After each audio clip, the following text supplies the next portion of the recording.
Yo, what's going on? Menace patch 4 is here. It's 5 o'clock in the morning. It just released yesterday.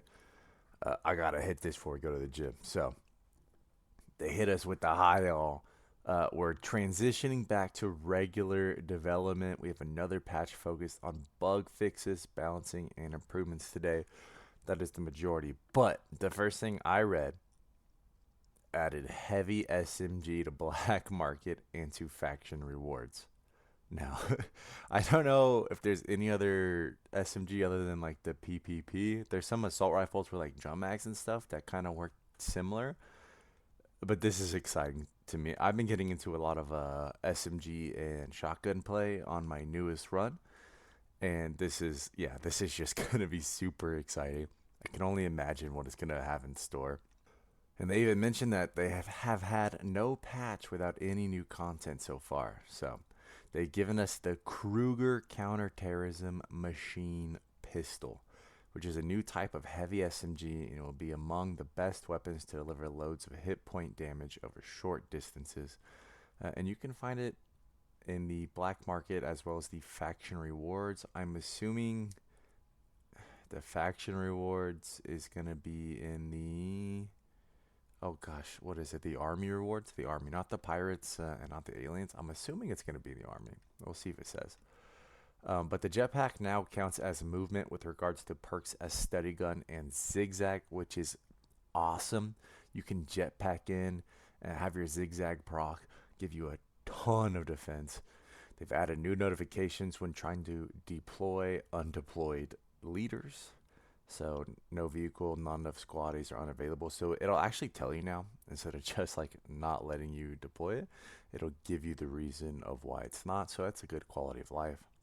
They finally added quick save slash load. These aren't available on Iron Man mode typically.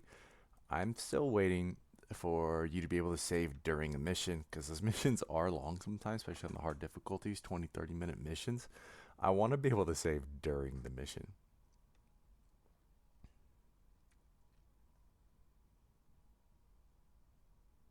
They've adjusted the Hunt Hive's Queen spawn settings. I'm not sure how they've adjusted it.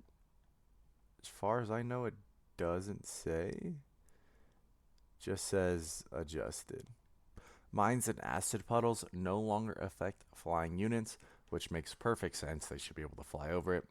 They've changed the default key binding of select previous unit from shift tab to critical tab to avoid clashes with Steam overlay, which, I mean, yeah, it's just annoying to have your Steam pop up the whole time. I don't use this one too much.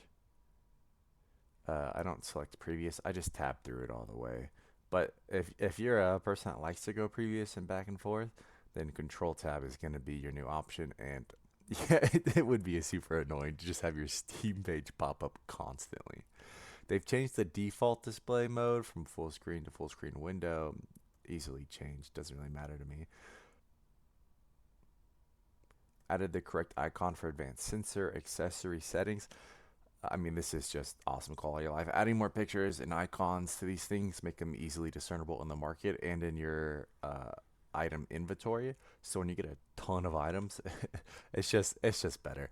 Having the text on it is all right because you can still find it and you know which ones are kind of have placeholders, but it doesn't give you that same sense of hoorah. I don't know. That's just me personally. You just gotta let me know if I like the icons. I think they're great. I think they're memorable, uh, and I like having the ability to pick these unique icons and make them feel unique to my build. And then the bug fixes. I mean, inactive icon doesn't really matter to me. Vehicle accessory, additional armor plating. It now applies to all directions, though. This is absolutely insane. I believe it was only applying to the front direction when I've had this bug. I only had it, I think, once, though.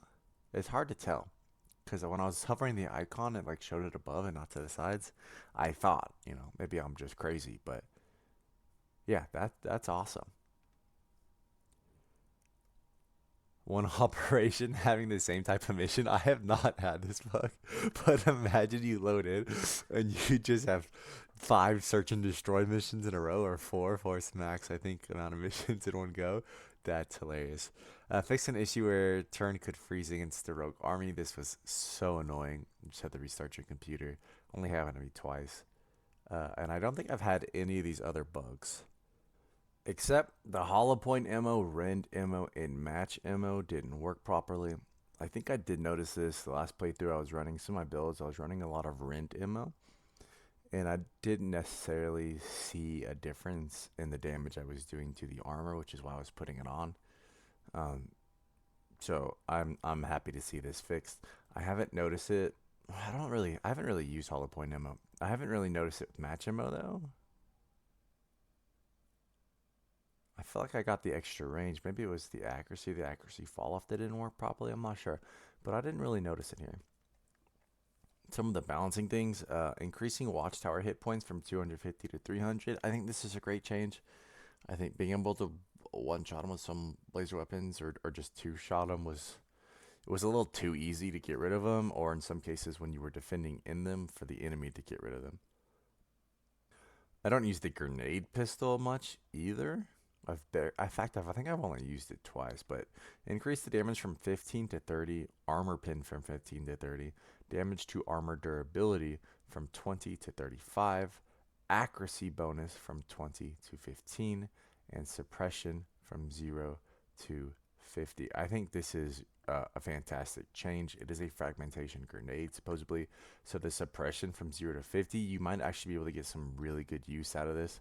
The accuracy dropped a little bit, but I mean, you're going to do damage. You're going to have more armor pin. You're going to do more damage to armor durability, which I like. This one could be important for your build. And the suppression. Really, if I'm using the grenade pistol when I first tried it out, I was just using it for the suppression, and it didn't have any, turns out, even though it's a frag grenade you're essentially shooting out of there. So I just did never use it again. So I think this is a wonderful, wonderful change right here. Suppression from 0 to 50.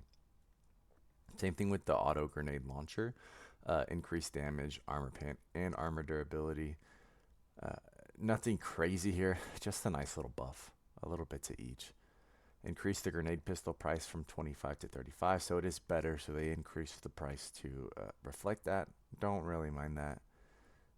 Only a 10 difference, but for that 50 suppression, being able to use it and just kind of pull it out of pocket, and not take a full squad weapon slot or a special weapon slot, and to have that utility, I think is worth it. Removed concealment from some pirate units. Uh, yeah, I don't know. I don't know. I don't know if I really care about this. I never really had a problem with the pirate units, except for the old defense missions, which were absolutely insane. But they addressed that in patch 3. So I don't know. Have you guys been running into a problem with concealment from pirates? I don't really feel like I have. But missions made to hunt down saboteur missions slightly easier, and added some local militia defenders. I think this one is really nice to have a little extra help, especially on the hardest difficulty. Makes it feel like, it's just not some random settlement. You're a mercenary. They have that local militia there, which you would kind of expect in the lore of the way back, I feel like, in these rough and tumble places. Well, there's just like no law. People tend to take law in their own hands. You know what I mean? It's like the sheriff in town and his posse. So I don't know. I like it. I think that makes sense. Slightly reduced chance to spawn blaster bugs early in the game. Yeah, I mean, they could be a little hard early in the game, but as long as you don't get too many of them, you just got to get on them is the problem. And they can do some big damage to vehicles. Yeah, and that's pretty much everything. Menace is still in 25% off mode. I would definitely buy it right here. $30 for this game. Think I'm 75 hours in. Yeah, it's insane. I am every day too. Every patch it gets better. They're always adding content, balances, bug fixes. Every day it gets better. Uh, yeah, I think they need to make the armor a little more visible when you're doing damage to armor durability. All you can really see is that top bar. If they could give me an armor durability bar that goes down, not just the armor bar that pops up, I think that would be wonderful. Uh, Probably the best quality of life change I could ask for at the moment. But is any of this exciting to you guys? Because I think the SMG I'm super excited to try out for sure. Let me know in the comments below, and I'll see you in the next one. Peace.